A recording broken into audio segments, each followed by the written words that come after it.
Hello everybody, welcome to another one of my YouTube videos where I use exposure and response prevention therapy to help treat my choking phobia. So what we're going to do today is what we're going to be doing basically every day, which is documenting my anxiety. Sorry, I just need to get my thought records. Documenting my anxiety, doing the thing that makes me anxious without doing anything that would allow me to feel relaxed during that anxiety.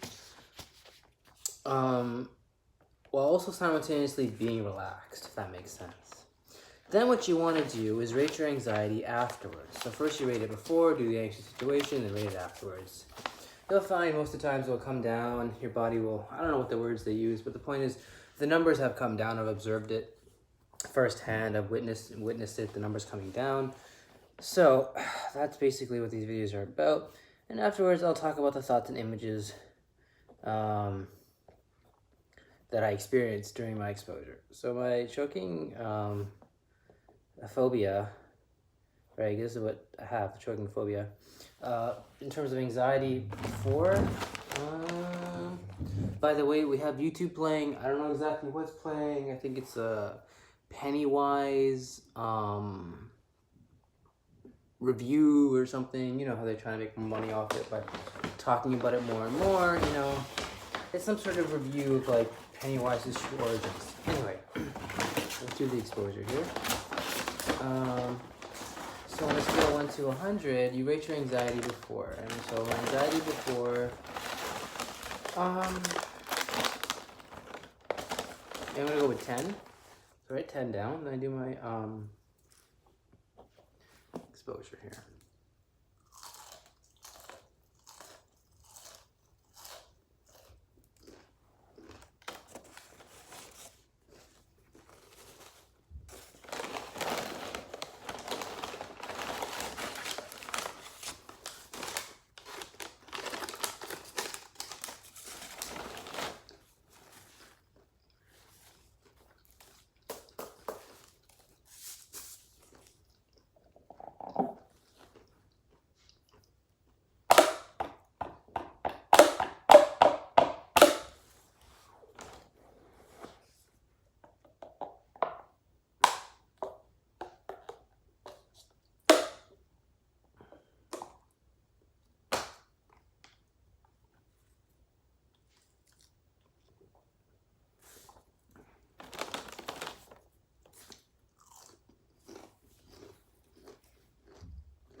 So I finished the exposure, guys. I'm gonna just record my anxiety now. I said before it was a 10. And I think it's honestly it's like a 9. Honestly it's like a 10. It hasn't really gone up or down, but it stayed. And that's a trend I've been noticing the past week or so. A week and a half ago maybe. This trend of having a number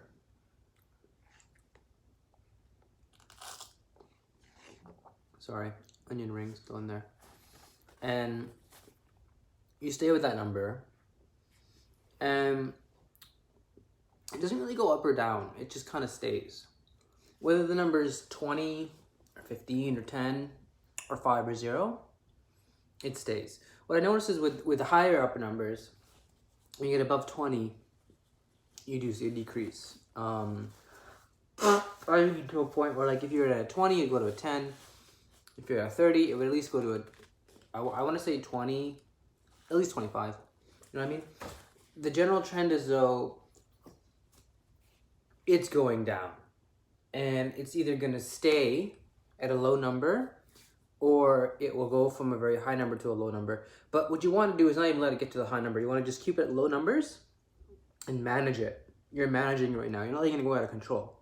When you let it go out of control, you'd have like an 80. It might go down to like a 70.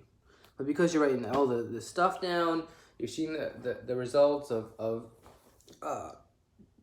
basically psychology and what's known as positive thinking, stuff of that nature.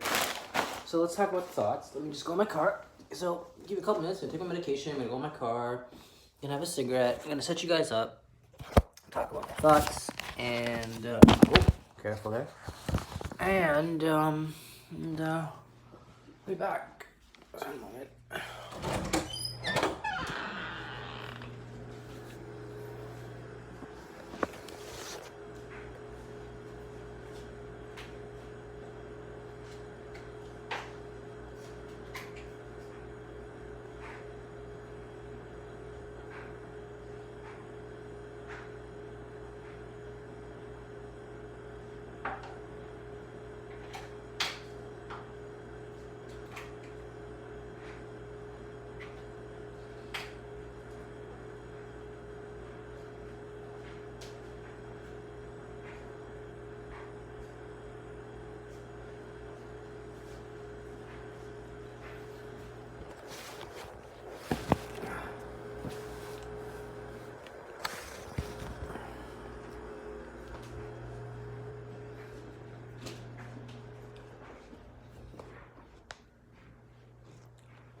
Just looking for my keys. Don't know where my keys are.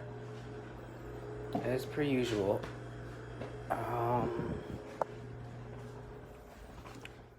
I hate when this happens. It's on camera. Okay. Just stand by. Give me like a minute. Let me find my keys. Alright, found my keys. See? They're right here. These are my keys. See? Okay. Oh, I was supposed to make a video yesterday, but I was just plain too tired. Or no, it was the day before. Oh, and I was supposed to I made one yesterday, but it didn't upload. So I don't know what's going on with that. I'm gonna try to re-upload it today if I have time, but honestly, I don't know if I'm gonna have to try. I'm gonna re-upload it today because I just don't have time. But just trust me, guys. I made a video yesterday. One of these days, it's gonna get uploaded. You know, one day when I have a little time. Like, I might just do it today. Like, it's not like I'm not in a particular hurry not to. I got some stuff I want to drill today. I'll talk about it when I get in my car, have my cigarette all relaxed.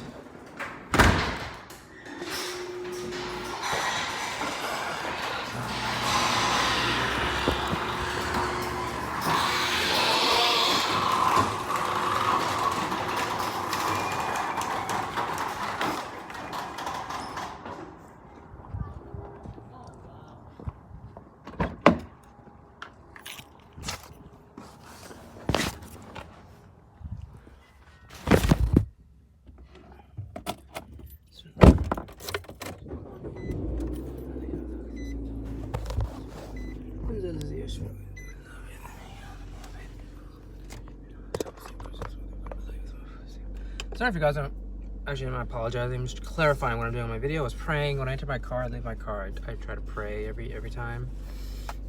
It's like a thing Muslims do. It's like a action of the Prophet Muhammad sallallahu alaihi wasallam.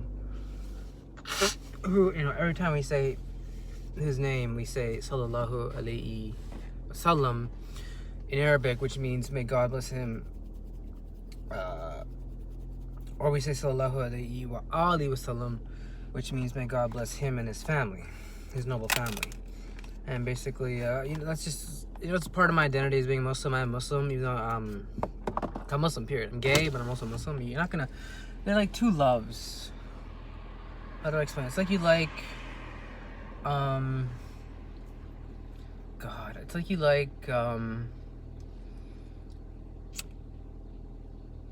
fudge and ice cream, right? They're both good.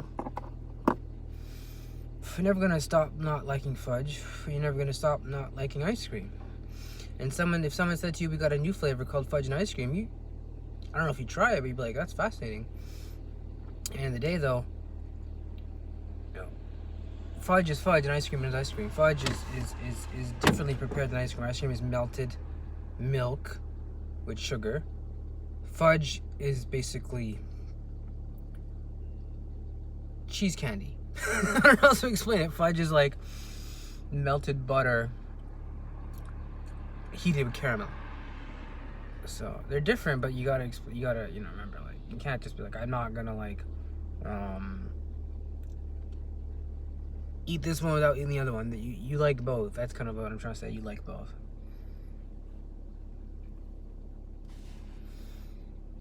Well, let's go into our thoughts here. As I mentioned before, my anxiety level before was 10, and afterwards it remained unchanged. It was 10. Next thing I want to talk about are the thoughts I had listed. I don't know how accurate they are. I want to say, you know, I wasn't paying attention, but I want to say I try to keep them at least 80% accurate. This one's at least 80% accurate. Like, I try not too much to keep them sequentially because there was just so much happening in my thoughts. I just had to get them on paper. There was so much I wanted to say and elucidate, so I guess I just get in it. And whether it's sequential or not, I don't think it's as important as much as maybe it's important. Maybe it is important, but I don't know if it is as important as just expressing the thoughts and talking about them and letting them stay with you and all that. Move on. First one was, oh yeah, it was getting onion rings in a response I wanted to prevent.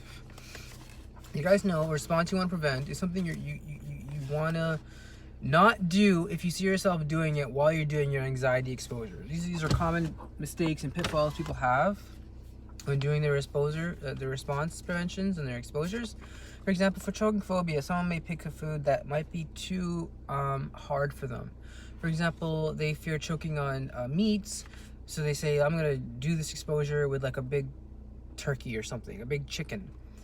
The thing with that is you'll get too scared and you'll start doing things to make you less anxious.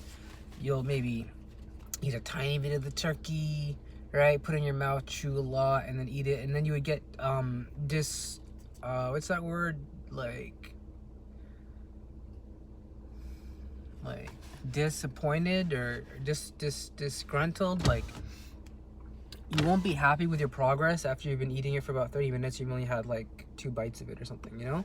So that's a response you want to prevent, because you're eating very small, right? You're eating chewing. It's good that you're doing it, but it's still better to choose something less anxiety provoking in your first exposure. For example, you could have chosen hard-boiled eggs or nuts or a chocolate chip muffin or some cookies, you know, to work your way up, or baby food, you know, something to work your way up that's soft, maybe you like, is associated with your childhood, so that you would eat it at a fairly regular pace. So you would have that goal that I've eaten half of it, or I've eaten a quarter of it, or I've eaten a whole of it, and now I can rate my anxiety. It may still be high, but at least I've done something to help with my anxiety.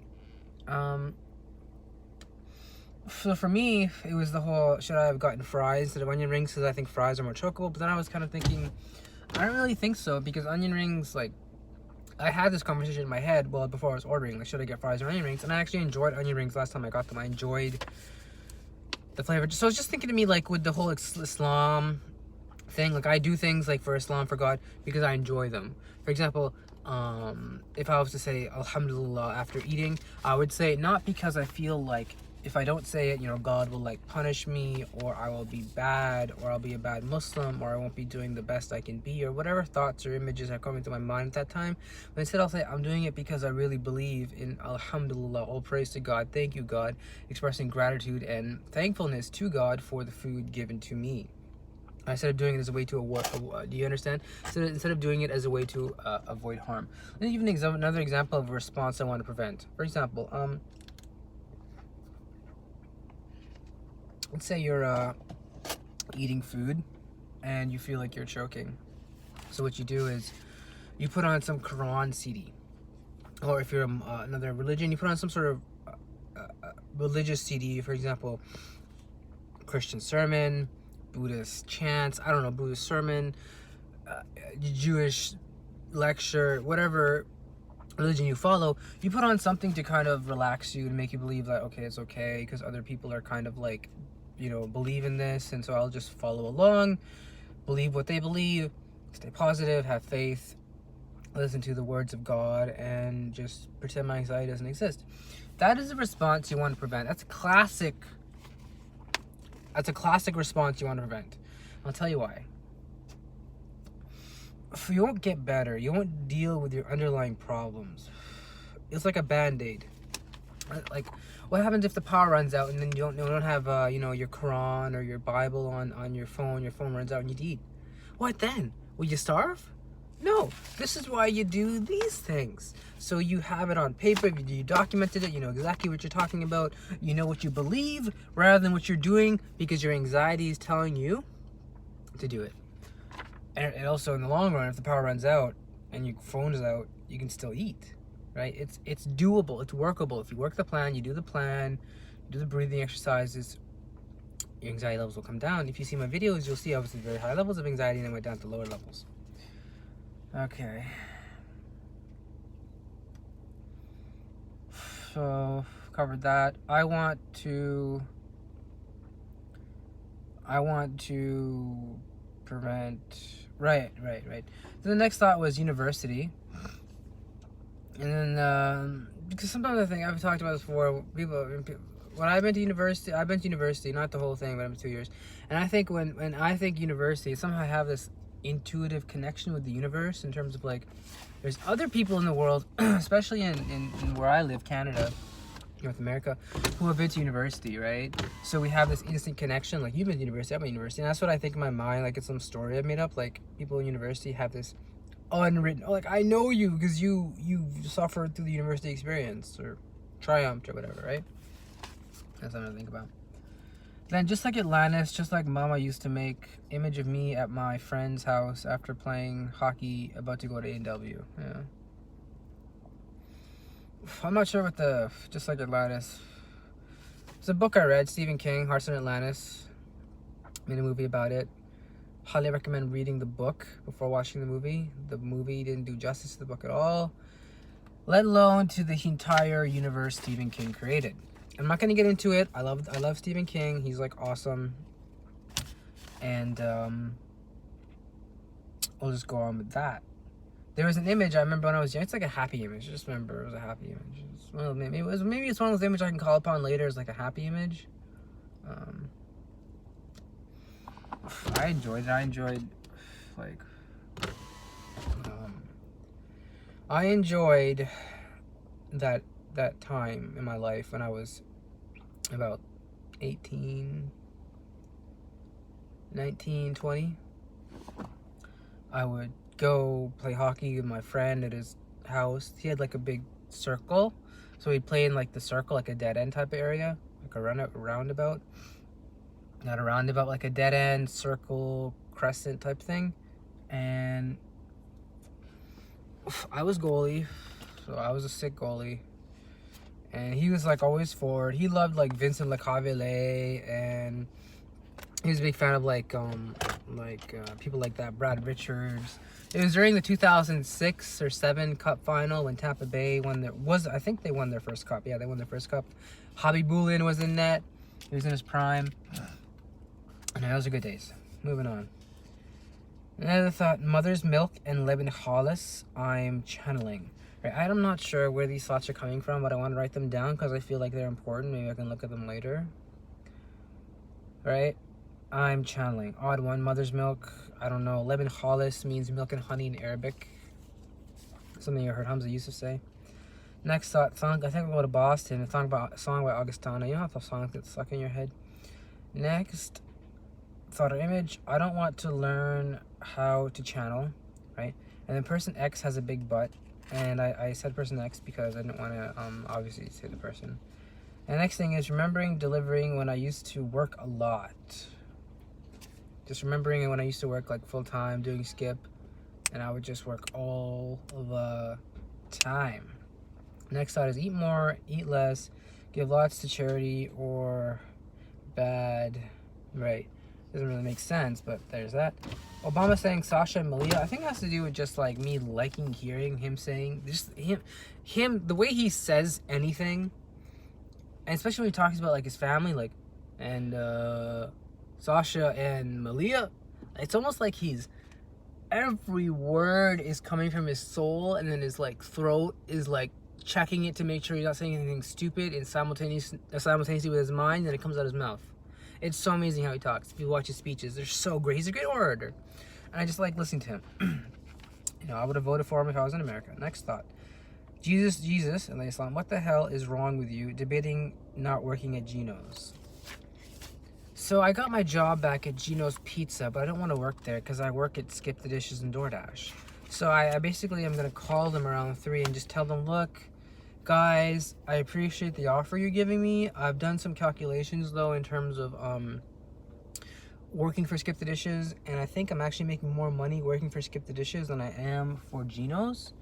So I don't want to, guys, put you in a position of any awkwardness, but I just think it's best if I just stay with Skip the Dishes. And so yeah, unfortunately, because I just came home, I looked at the money I was making, and it looked like I could be working more during that time. They definitely have like promo periods during that time where I would actually get paid $1 per delivery more, and I just think it's easier for me if I was to actually just do Skip. So, but thanks for the opportunity, guys. I wish you guys the best, and I hope you guys find someone who is more reliable and just take it on, moving on from there.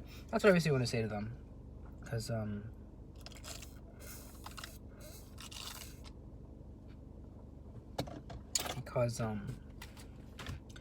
like, this is what I'm going to think about right now. I already made the decision before I ate. I made the decision. This isn't going to change my mind. I'm just going to talk about it more. I should work for Gino's Pizza because I get paid every night. With Skip the Dish and DoorDash, you get paid every week. Second thing is, you get paid cash. You don't have to pay taxes on it. Third thing is, they're cool people. They're not like bad managers. Like my boss, my direct boss, is very chill, and the other boss, whoever, is very chill as well. They've never really said anything like I've gotten in trouble, like in terms of, it was only like once they said you're like slow, like a slow delivery driver, not like mentally slow, but like a slow delivery driver. It would be funny if I'm just walking in from a delivery, be like, you're slow. It's like, oh, I'm sorry, I'll try to be faster next time. No, I mean like you're mentally slow. We're gonna have to let you go. No, all due respect to mentally retarded people, I don't mean disrespect to them. There's also some cons. One is you have to do dishes if you're a driver. Like, I didn't do them yesterday, but I know eventually I'm gonna be working for them 2 out of 7 days a week. One of those days, my boss is gonna be like, last hour, 45 minutes, go do the dishes, which is translating to go outside, have a cigarette, smoke a joint, and do the dishes. And it's not like it's not a bad thing to do. I don't mind doing the dishes. Once you get in that zone, you got your headphones on, you do the dishes, or even without headphones, just doing the dishes, like whatever. It takes about an hour, but you're done, and then, you know, worst thing they're gonna tell you to do is sweep or take out the garbage, and that's about it. And honestly, it wasn't that bad.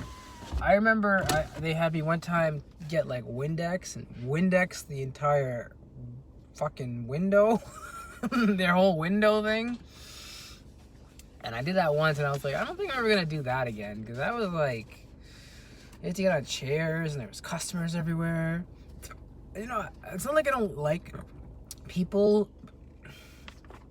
I don't hate people, but I definitely, I'm not gonna lie, I hate people, and I prefer to be alone. I prefer to be by myself. So if I'm gonna be working, which is what most people do for their life, I think 80% of the time people are doing something is work. I'd rather spend that time with like just me rather than two associates and maybe some other person. With all due respect, they do have a kind of a cute daughter. The only thing is I don't think I have a chance with her because one, I'm bi, and it's not like I don't think she has anything against that. I think she's looking for someone who's straight, someone who's more committed, someone who's more committed to the cause, right? And I think also she's like more educated than me, and so there might be a bit of a thing. Plus, dude, the bosses are her parents, so I can't just make a move. I'm gonna have to have their blessing, or we're gonna have to do it on the DL. Either way, it makes me feel pretty uncomfortable. So I see no sort of like relationship panning out from that. It's a good job and I get paid, but at the end of the day, I'm just gonna call them, be professional, and be like, look, I ran over the books today. I saw how much I got paid, and honestly, I was thinking I can make more if I'm skip the dishes at this time period because they're offering $1 per delivery extra. And I honestly just think it'd be best if, as much as I appreciate the opportunity, I'm not gonna be able to come in and work for you guys. But I do hope you guys, all the best. Anyway, so I'm gonna practice that speech, or what I'm probably gonna do is just not even call them. No, they deserve a phone call 2 hours prior to my shift, because they gave me a phone call yesterday 2 hours prior to my shift. Right? It would have been a dick move if they called me at 4:30 and said, "Hey, can you come in for 5?" Right? Right? That's just not professional. They called me at 3, said, "Hey, can you come in for 5?" I said, "Sure, no problem." But if they call you at 4:30, say, "Can you order 5?" It's like, yeah, I remember one time I was working in Brampton. I got an interview with these wing people, brown people, obviously. Okay, apparently they used to be good, but now they're not. So I walk in, it was an interview. I wasn't even dressed properly. I wasn't even thinking I was gonna get the job. I was like, whatever. It's one of the interviews of different pizza places I'm going to. I'm not really like, I don't give a shite.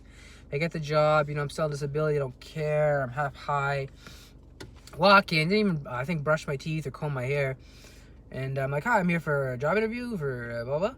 And he's like, yeah, okay. He's like, can you start now? I was like, what? It's like, yeah, can you, I looked at him, I was like, you start now? And I was like, right now? He's like, yeah, come in the back. And I was like, I was thinking maybe tomorrow. Like, I literally didn't even brush my teeth. I didn't think I was gonna get this far, sir. And lo and behold, I got the job. And the thing is, like, you gotta tell me a bit in advance before I, go. So, draw my lighter. Give me a second. Drop my pen. Okay. All right. Where was I here? And then I remember one time it was like, I was working the day before, and they're like, oh, it's going to be busy on the Super Bowl tomorrow. So I was looking at him like, maybe, are you asking me to come in tomorrow? So I'm like, oh, yeah, okay, so I'll try to make it in tomorrow. What time do you want me to come in? He didn't say anything. So I was like, all right, I'll you guys call me tomorrow, and I'll come in. They call me, and they call me, my shift, I didn't have a shift, but I usually work at 12. They called me at like 12 and said, can you come in? Like, my shift starts at 12. What do you mean, can I come in at 12? You didn't tell me to come in today. You just said you'd call me. It's so unprofessional, these brown people. You expect us to just drop everything we're doing and just get there? Or is it like you think when you call at 12, it's okay if you get there at 2? I don't understand. Like, if you're saying, can you come in at a certain time, I'll come at that time. But give me a couple hour notice. Moving on. Love, Mr. X. Moving on. Popcorn eating person next to me. I wish I had a boyfriend who loved me. Thinking error, wishful thinking. Yeah, so watching a movie about 3 weeks ago, and there was a couple to my left side. The one, a girl and a guy. I think the girl was eating popcorn, and she seemed like she was having the time of her life, enjoying her life. Didn't have any choking phobia or anything. So I thought to myself today, I wish I had a boyfriend who loved me, who I could go to the movies with and enjoy popcorn. God, that'd be so awesome. I think that thought was because I remember my dad was telling me, like, how do you do it? Because my stepmom went out of town for a week, and he got really lonely. He was like, how do you do it? How do single people stay sane, lonely all the time? Trying to explain, well, that's why I smoke marijuana, Dad. How do you think I deal with the crippling loneliness? No, but seriously, it's a good thing, though, I identified a thinking error here, which is I wish I had a boyfriend who loved me. That's a thinking error. It's wishful thinking. What I should have thought is, I need to dress nicer, get a nice haircut, maybe a piercing. I need to look more presentable, maybe act more confident, and be around more guys in the gay area to help me get a boyfriend or go on Grindr, Plenty of Fish, like other people do to find boyfriends. So, right? You can't just say, I wish a boyfriend would get on my lap. You gotta work hard for this, girl. This isn't gonna be easy. No one said this is gonna be easy. Old friend, boo, the binding of the paper will choke me. I've always had these thoughts, or, times are less. You notice the thoughts become less, like the choking thought, when you analyze the death. It's like it. It's like the it clown. It has a belief. It's if you don't believe it, it'll get smaller and smaller and you'll kill it. Spoiler alert. Anyway. What we got here? Stupid thoughts I want to talk about. And something about Hershey Center, girl dropping off, fantasizing about hanging out with boyfriend, image of eating a gyro at Square One, image of eating a taco at Square One. Basically, I used to work at Hershey Center. One of my friends, I think, set me up with their sister, or a friend who was a girl, or maybe it just would have been some family member who didn't, or would have been like some cousin who I wasn't expected to socialize with. Point is, I was giving her a ride, and I thought maybe later, like my friend was trying to set me up with her. It's just an image I was thinking. Then an image of me eating tacos at the small where we live, and also a gyro at the small we used to live. Those are the basic thoughts I was having. Nothing really too important. No. I'm gonna leave it at that. I know there's other things I want to talk about, but I just don't want to make the video too big because I also want to go to work today and actually work hard. As Jim Rome would say, pour it on. Literally, just keep going. There's that. I've had a renewed, just a random thought. I've had a renewed appreciation for bees. I used to hate bees. Bumblebees. I used to hate them. Scared of them. Scared shitless of them. One of my hallucinations of actually was a bee. Like a big bee. Spooky. Point is, now that I've seen more pictures of them on the internet, I see how cute and like furry they are, and bubbly and bumbly and just basically furry. And I realize they're actually not that scary because at least the bumblebees, the wasps and the hornets. If I see their nests, I kill them. And if I see one, I run, or I go to the store if I have a problem and get the spray and just kill them. No mercy on those guys. But the bumblebees, I've heard when they sting you, they die or something. Or when they sting you, then their stinger is out. Either they can't fly, or they can't make that buzzing noise, or they could debilitate them, or they can't get the food from the roses or whatever they get, the pollen. The point is they either die quickly afterwards or they die immediately. I know I was stung once and I think the thing couldn't fly or something afterwards. I remember. And so basically, I might have to do with the whole traumatic bee thing, but the thing is, I don't think it has to though. And the thing is, I've realized the internet has said this. Bees are basically the dogs of the insect world. Right? They're the dogs of the insect world. But there's one beautiful picture of a bee just napping on a tree branch or something, and it looks so cute and furry, and it looked like a dog, a mini dog. So now I'm not scared of bees as much as I'm just get away from them, because I've never been a dog person except for one dog who's a mom's dog. So I just kind of say, dogs, get away from me, don't bite me, get away from me. But I'm not scared of them to the point where I'm gonna run inside because I see one like I used to, or I'm gonna cover up my Coke or something because they're gonna drink it or whatever, right?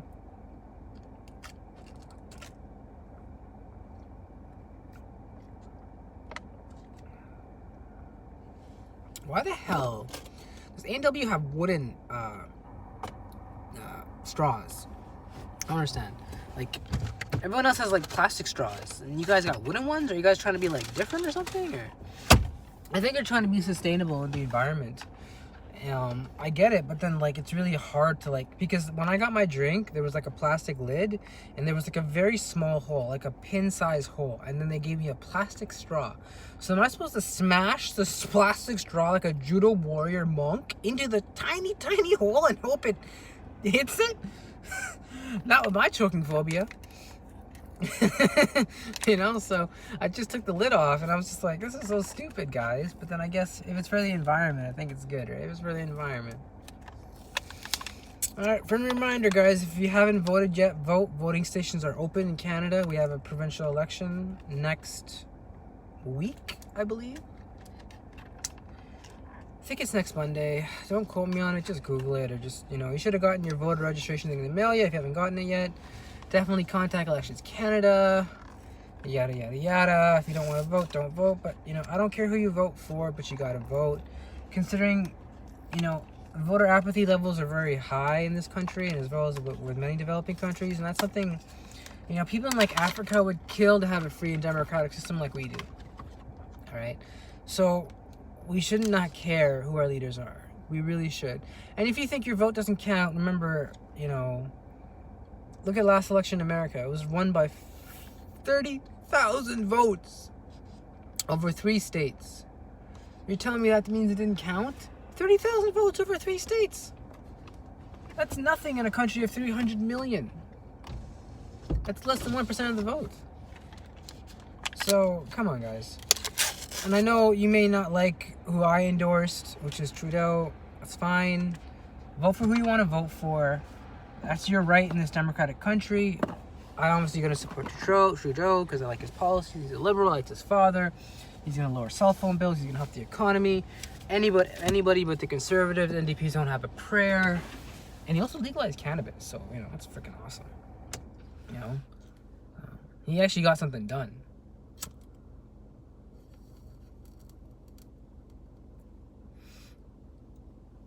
Right, I'm not breaking the law right now. It used to be, you grab this off your dealer, you don't know what you put in it, you don't know how much you take, maybe smoke too much, get too anxious.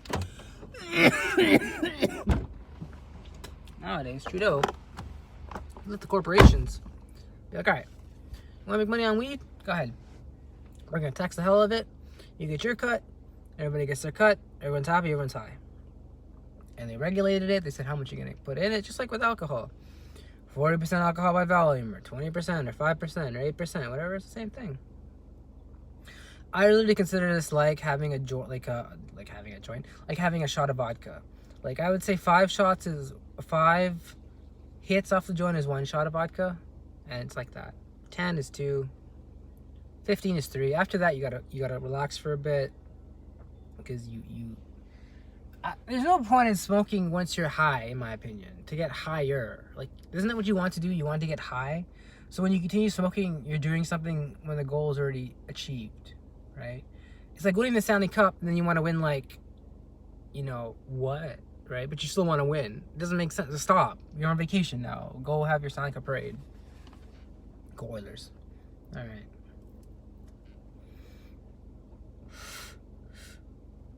All right, that's it here.